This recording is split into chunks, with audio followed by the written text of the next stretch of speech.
subject is, should boys and girls be taught separately? And it says here, single-sex schools have been around forever. Now more co-ed schools have introduced single-sex classes.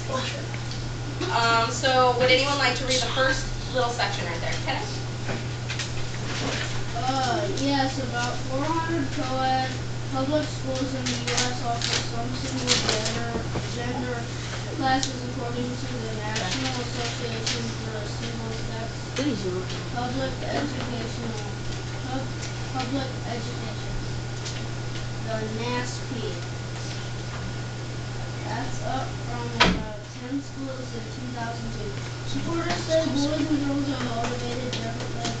They argue that separate classroom laws and instructions to use different teaching methods for each gender. Okay, who wants to read next? Malcolm? Abigail James is an education professor at the University of Virginia and member of the NASP Advisory Board. She says single-sex classes help kids break free of gender stereotypes by reducing the pressures that steer boys away from the arts and girls away from the sciences. Okay, do you guys ever feel pressured, like, to go in some form of, like, to get, like, conform to a certain subject? Like, girls, do you feel like you're pushed towards the arts, or guys, you push towards math and science? Does anyone have an example of that? Please share. Yeah. Like when girls want to sign up for basketball and boys want to sign up for boys volleyball. Yeah, that's something else. That's something else. Sports is a huge thing, and we'll talk about that in a second. Who wants to read the third part? That quote. Kyle? Where? Students have. Okay, students have the freedom to explore all sorts of interests and possibilities without pressure to conform to more predetermined stereotype. James, Zach's an 8th grader in Georgia. They single-sex classes to help kids concentrate. They would improve grades because of the limited distractions. He says it's awfully distracting to see that girl grow. Do you guys feel that it's distracting having the opposite sex in the same classroom? No. What? No. No, not at all?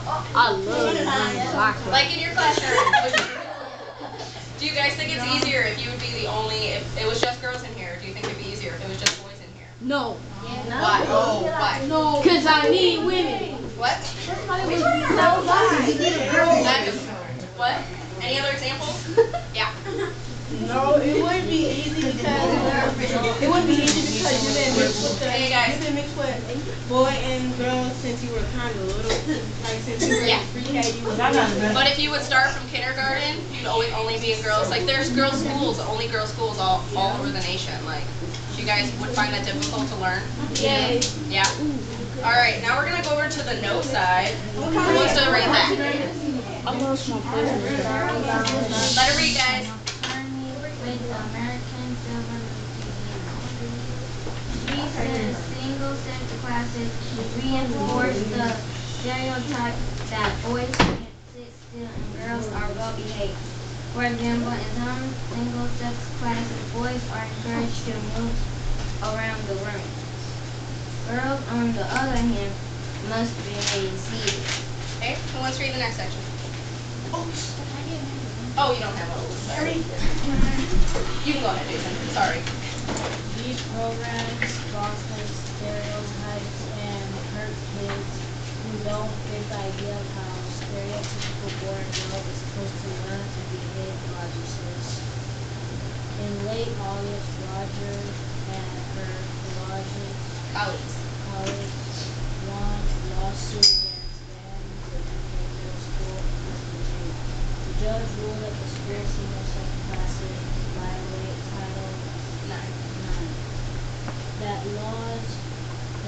law bans gender discrimination in school that receives funding from the federal government. The ACLU is investigating possible Title 9 violations in Illinois states. See, what's big about Title IX. It's basically all about gender discrimination, but it's really big in colleges now, like having the same number of boys sports as girls sports.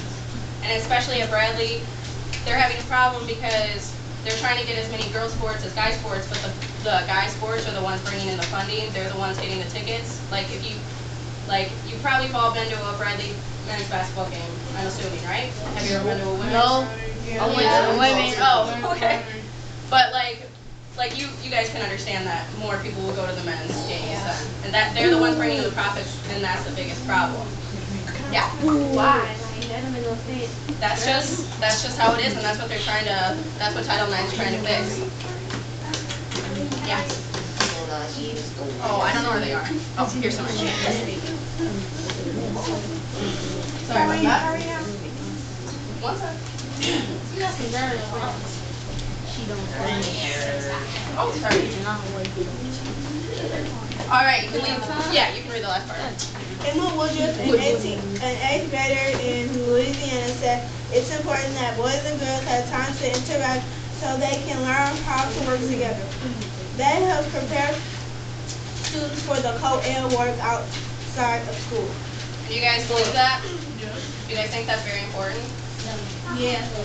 All right. Would you like, once again, would you guys like this type of atmosphere working with boys and girls? Do you guys think it benefits you more than just the single sex? All right. Thank you guys. That's it. Yeah.